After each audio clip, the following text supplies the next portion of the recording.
Good evening. Welcome to our third meeting of the Community Budget Committee tonight. We have 3 items on our agenda this evening. The first item is going to be a discussion around our vision, mission, and goals that Superintendent Adams will lead. Our second agenda item is going to be a review of mandated versus non-mandated expenses within our budget to provide some clarity in response to that question that was posed early on. And then our third item is really initial discussion around our community priorities, and we're going to hear from our community participants on the committee on that this evening. So as a quick refresher, going to the next slide. We have shared out our initial revenue estimate for next year based on the governor's state aid proposal of $260.26 million. Our initial rollover budget of $256.59 million. Leaving us with a positive difference of $3.67 million at this point. We continue to have several variables in our budget, including what the final state aid number will be, our final health insurance increases. We are submitting the tax cap this week, so we'll be updating everyone as we go forward on what that looks like. The board will set the tax levy in April when they adopt the budget. We are beginning to do the analysis of the impact of retirements and what that means for the district, and continuing to evaluate the impact of COVID-19 as we plan our program for next year and what that looks like.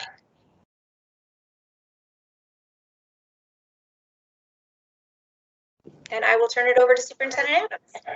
Thank you so very much, Deputy Superintendent Roaring. So when we talk about our guiding principles and we look at our vision, mission, and goals, these are the principles that really guide everything that we do. First of all, within our vision, we look at having caring relationships and engaging learning experiences that at its very core provide equitable opportunities for our students. With that, when we talk about those equitable opportunities, our funding has to support that. And one of the things that we have been doing as we look at what we value with regard to our vision and how we have spent our money and where we have placed an emphasis, we know that the dollars that we have allocated for various programs and opportunities for our students truly support this vision.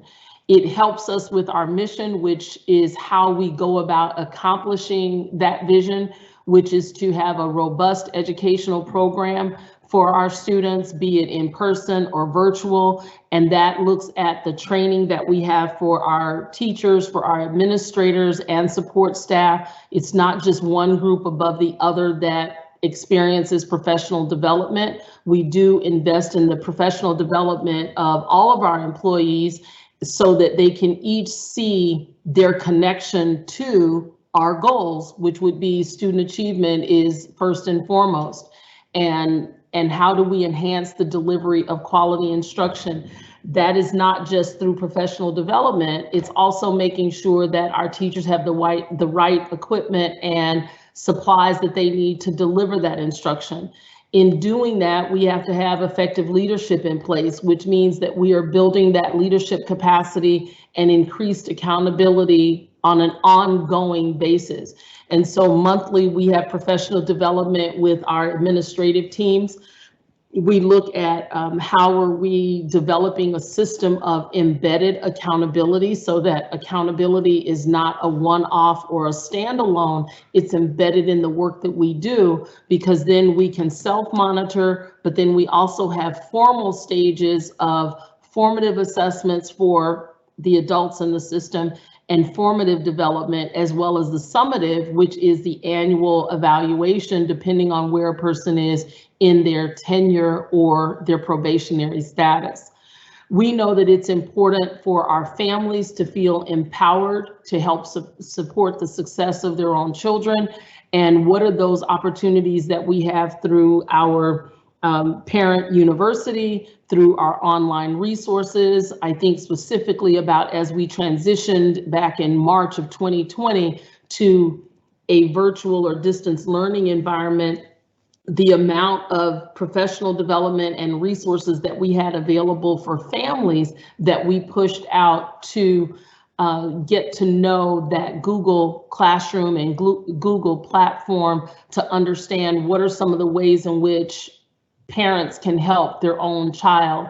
Also, how do we empower families to be a part of the decision-making process? Committees like this is one of the ways in which we engage our families and our community members. And I'm going to piggyback on the partnering with our diverse community in that we have over 68, 70 community partners that we actively engage in for various levels of support. And it is diverse in our community, but it's also diverse in that support. We have volunteers, we have wraparound services, we have people who look to assist us with fundraising efforts. And so it can be mentors, it can be tutoring, but we have a vast array of community partners that support us in this work because we know that we can't do it alone. And through the empowerment of our families, engaging our families in the committee work and making decisions and getting their input, along with the partnering with our diverse community, we are able to have a stronger system which then meets the needs of our clientele, which would be ultimately our children. And so everything that we do comes right back to our vision, mission, and goals.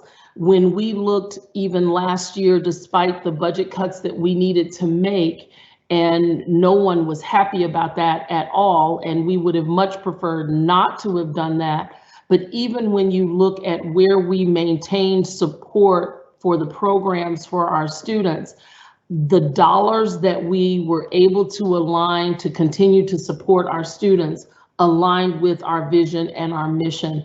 And so as we move forward and look to strategically rebuild some of our programs, we are absolutely keeping our vision, our mission, and goals at the forefront of that conversation because we want to make sure that we are walking the walk, talking the talk, and aligning our resources with the things that we value and with our goals.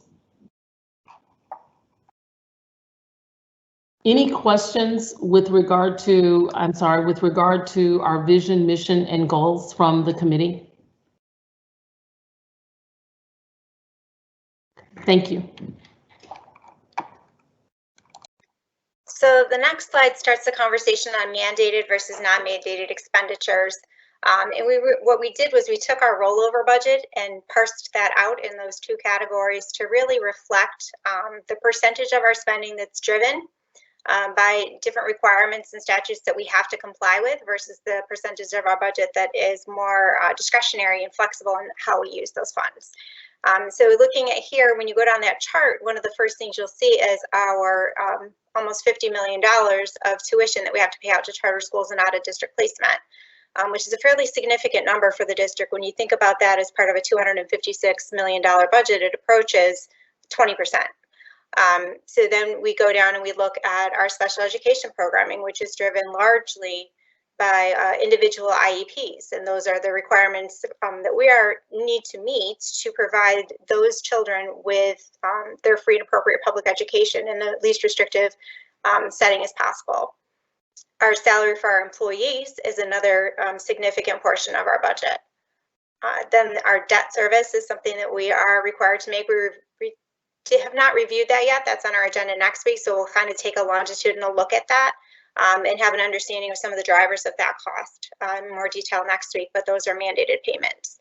The benefits associated with our salary expenditures. And then as you go down, you'll see other areas like insurance, and that includes workers' comp, unemployment, general property and liability, student accident insurance. So that is not our health insurance or any other of those kind of benefit that we provide to our employees. It's really looking at those more general categories of insurance.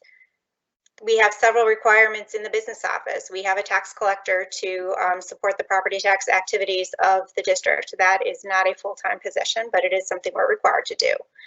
We also are required to do annual internal and external audits. So we have contract services fees for our auditors and a claims auditor who audits every payment the district makes prior to it going out, which is another requirement that we have. And then our fiscal agent, which supports us when we have to work through our borrowings associated with our debt service, any refinancing, and short-term loan borrowing for our capital projects in process. We took state aided materials and kind of parsed that out separately because those are the 4 areas that the state provides direct support to on a specific formula. So it's textbooks, computer hardware, computer software, and library materials. And those are largely driven by enrollment from the prior October as they anticipate what that will be. And then it's refined as the final enrollment is provided. But those areas do have direct state support above and beyond what the district may do. Then looking at our utilities to maintain operations in our buildings, gas, electric, telephone, water, trash removal are all essential elements of the operations of our buildings. We have interfund transfers. And this one I wanted to talk about just briefly. The district has to operate a summer education program for our special education students that attend school 12 months. And a large portion of that is supported by the state, but there is a district share, and that has to be accounted for in our general fund every year. And that at this juncture is about $500,000 of expense that's the district's share. Looking at some of our supplies for maintaining and cleaning our buildings, health services supplies for our nurses, PPE, and the mandated uniforms we have for some of our staff in security and maintenance, food service. And then our contract services, and we got a little detailed in this to try and really identify those contract services which would be required versus some that may be items we could take a closer look at if we needed to make any adjustments. So when we were all done, we came up with a little over $244 million, or about 95% of our rollover budget is directed spending.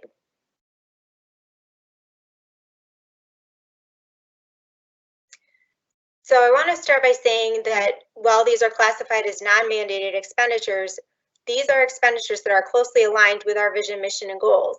And as a district, we value them as an integral part of our academic and enrichment program for our students to make sure we're meeting the needs of the full child and giving them every opportunity for that academic acceleration and achievement. So when we look at our non-mandated, we have several items in this area as well. You'll see one of them is athletics. And while that is not something we are required to do necessarily as a district, it is something that we believe strongly in providing opportunities for our students. Our board met in a special meeting a couple of weeks ago to approve winter sports participation for those that are of higher risk, because we wanted to make sure we gave every opportunity to our student athletes this year to participate, even if it's an abbreviated season. Then looking at some of the after school and summer programs that we offer, these are not mandatory, but we do believe that they are essential for our students, and we provide those additional supports and care for the children so that we can better meet their individual needs in a wraparound manner. We look at our extended day program and our summer school programs, and those are also programs that we have placed value upon to make sure that we're offering those either catch-up or enrichment opportunities for our students so that they have the opportunity to participate and achieve at their highest level. We have in here some field trips and travel and conference, and I want to note about the field trips that we look at that this year, and it seems like a small amount, but really that is reduced in expense because of the virtual nature of many of our field trips right now, given the restrictions of COVID. So we have been able to partner and do some really interesting opportunities for kids on a field trip type basis, but they're physically staying in their buildings.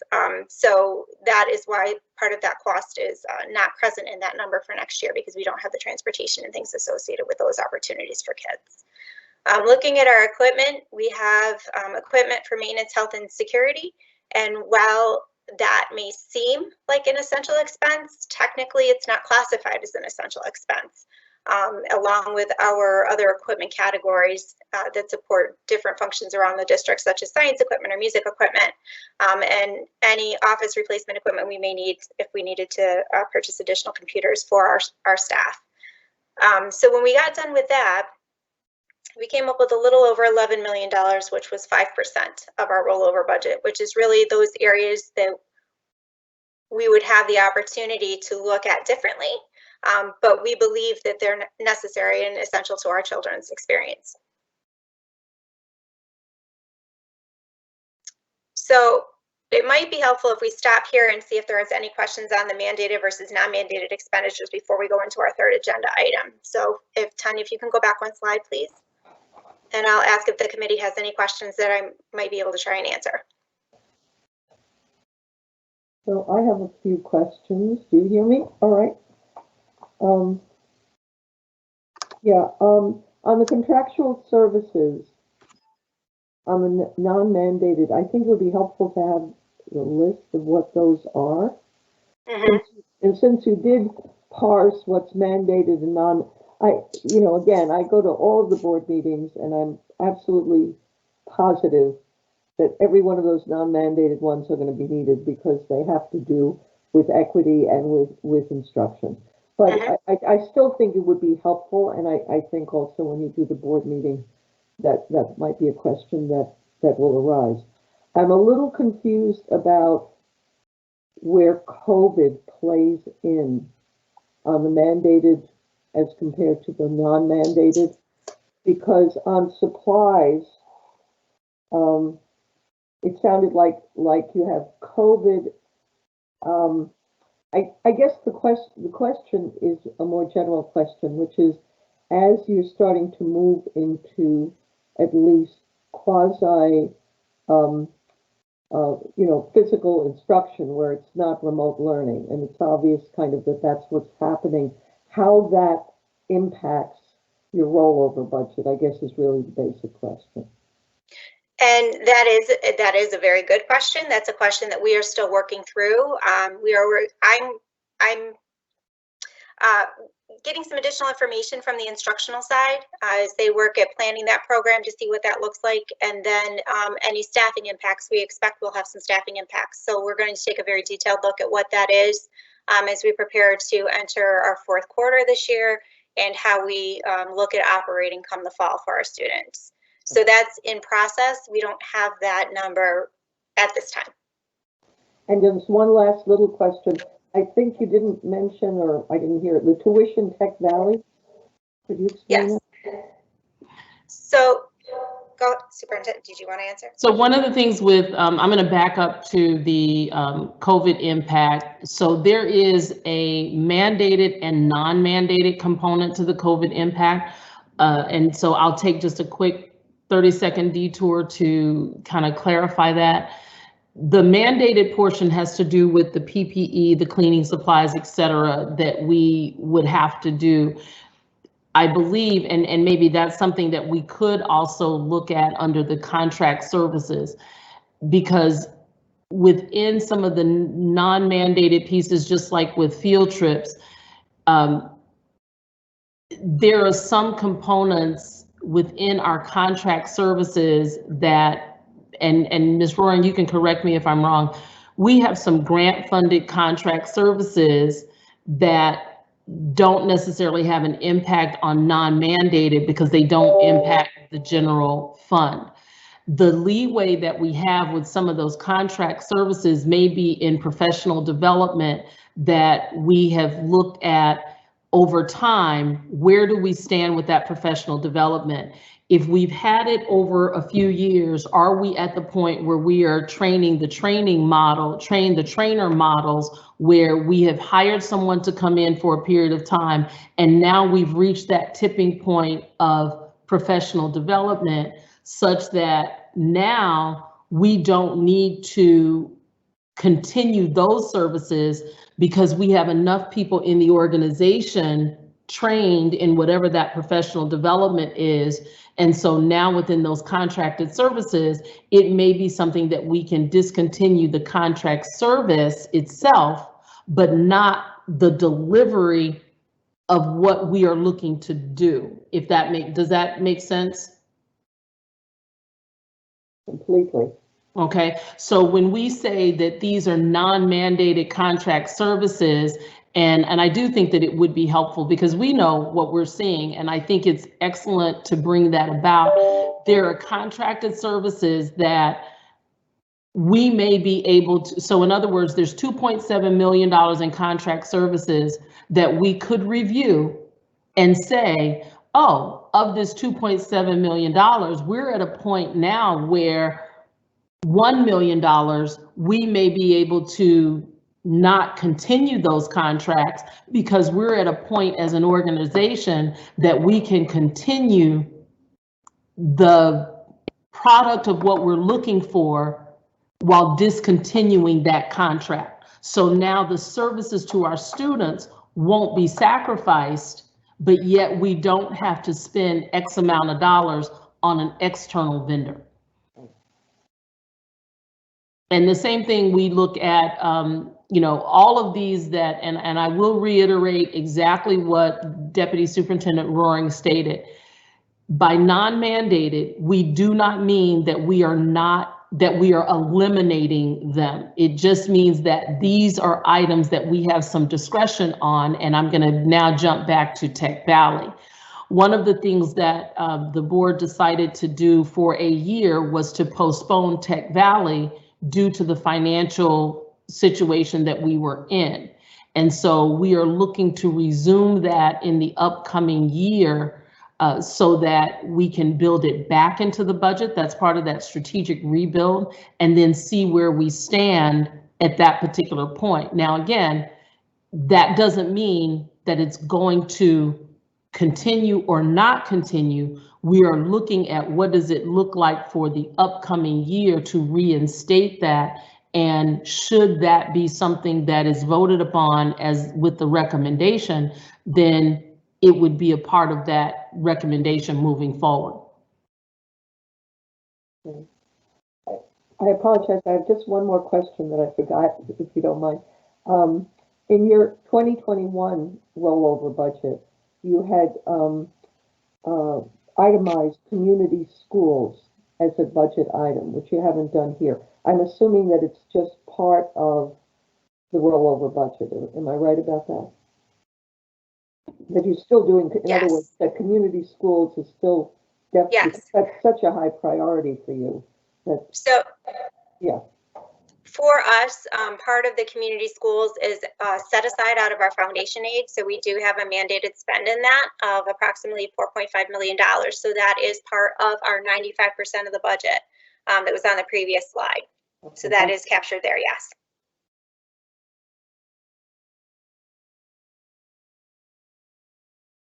Any other questions? Could you go back to the mandated items just so that we can take a quick look at that again?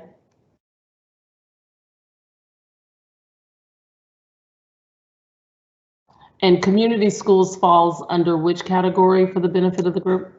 It would be across a number of categories because we have some contract services, we have staffing in there, which has associated benefits, and there's some supplies and things like that that they use in the school. So it's across a number of those categories. Okay, perfect. I have a question. Is this time to ask questions about the mandated and non-mandated, just in general? Absolutely. Okay. I have a few questions. So regarding the non-mandated, and I'm not sure if you can really like parcel out like line items or if we should be working on that macro level, but you know, I guess my question, you know, pertains to, I understand the overall expense, but I think that you know, taking a closer look at what the micro is going to impact the bigger picture. So I think that it's really difficult to look at these total numbers and say that, you know, something is or isn't a priority or should or shouldn't be there, right? Because all of these things really are required to make a school district run. You can't cut out extracurriculars and, you know, take the community out of a district. But I think that it's equally as important to look at each, not for us, but, you know, in general, to look at each line item and say, you know, what is actually a necessity and what isn't. So for instance, when I was, you know, considering a lot of these line items, when I think of like overtime, you know, I know that the district is limiting overtime for some categories of employees. You know, like I think a deeper look can be taken at that and how that is, being handled, whether schedules can be adjusted or whatever it may be. Obviously that's not the charge of this, but I think that looking at that could impact things overall, as well as, I'm guessing the use of TAs and things like that is much different this school year, considering, virtual classrooms are not utilizing them and so on and so forth. And then I also had a question about YMCA. Now, I understand that we no longer have YMCA, but some of them operate in like after schools and things like that. But why is it that we're paying them? I guess is my question. Shouldn't they be procuring grants, and they're also receiving money in many instances to run their own services? So some of the services with the YMCA, it is our after school program, and there is a cost component to the district as part of that partnership. And so we do have a contract with them.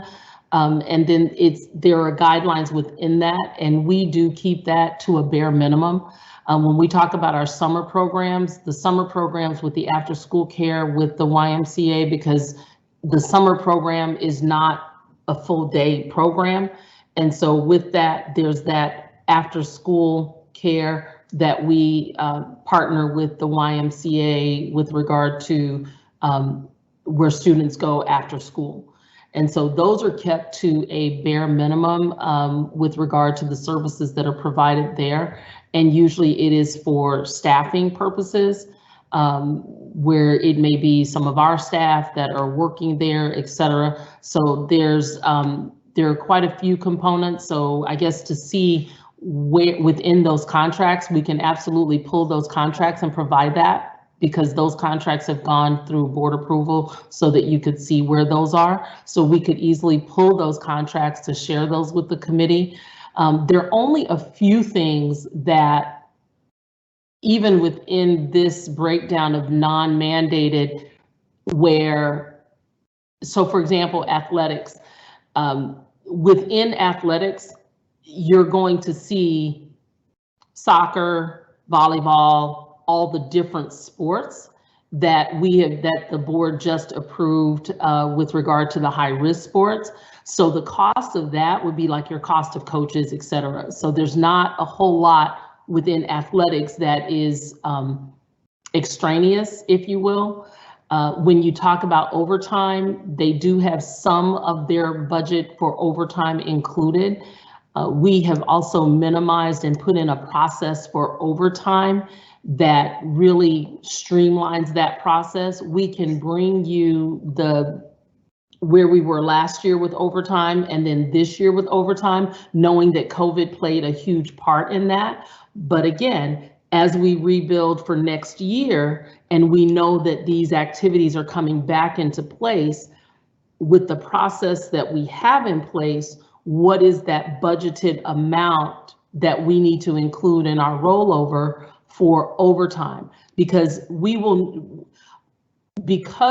offer so many after school programs that we believe in that tie back to our vision, mission, and goals, it won't be $0 spent on overtime. That we're not going to be a zero balance of overtime. There's no way that we could do that and offer the programs that we do. What we can do, though, is look at how we are utilizing our facilities. And so this is one of the things that we've done as a practice. And I use this example because this is something that Ms. Roaring and I have worked on as we move forward, in addition to where we are right now, as we are starting to engage in utilization of facilities and bringing back sports for our students. If I have 3 gyms that need to be used, gymnasiums that need to be used, I'm going to have to use 3 different facilities because I don't have a facility that has 3 gymnasiums.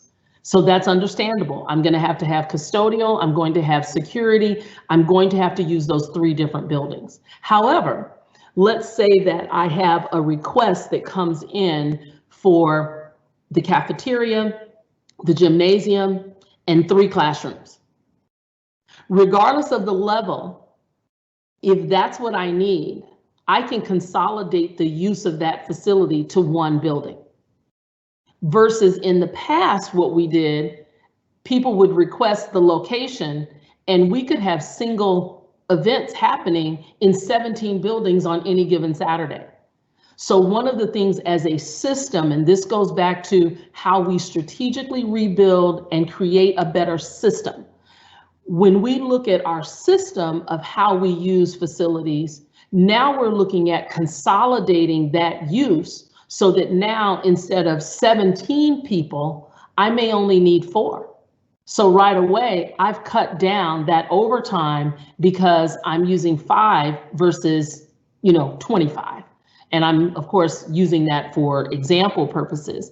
But if there is a request for the gymnasium, a request for the cafeteria, and a request for 3 classrooms, I could use 1 building and then staff that building versus staffing, 3 or 4 different buildings. So we are taking a very systemic look as to the overtime and how do we reduce that cost so that we are being more effective in how we're using that. So, and then there's different events that we have to require, we are required for coverage and security to engage in overtime.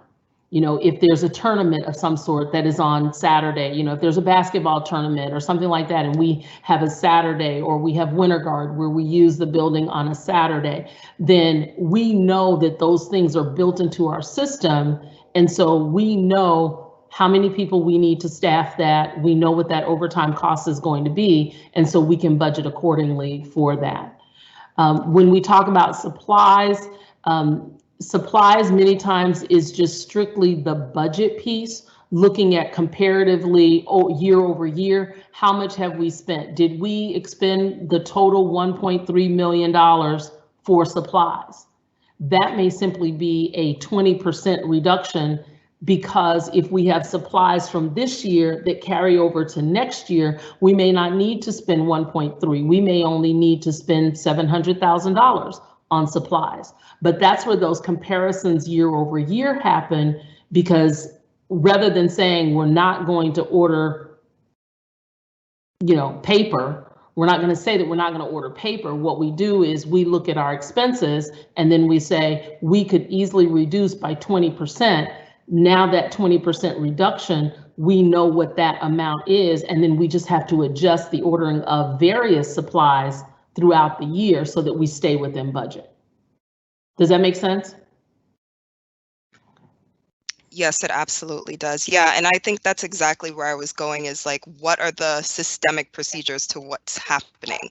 I know that that's not the charge of the committee, but more so, I just wanted to bring light as to, is it happening or will it happen, and all of that, because getting an understanding of what the micro and what the comparisons are, I think is really important. So thank you. I think it's also, I value the question that you asked, especially because I think it sheds light on what the systemic process is. And if there's input on that process that we can take into consideration, we're more than happy to do that. And that's the whole purpose of this committee, because you can't give input if you're not aware of certain things that are happening. And so absolutely, I appreciate that question, because when you hear non-mandated, many times people say, oh, well, non-mandated means you don't have to do it. Well, yes and no. Technically, the answer would be no, we don't. But we know that these are things that we value, which is why I think it's so important to go back to our vision, our mission, and our goals. We believe that field trips add experience to our students. We value that, which is one of the reasons why we've taken that leap into like museums that have virtual field trips for our students, because it's COVID, we can't go in person. So we still try to do as much as we can virtually. But when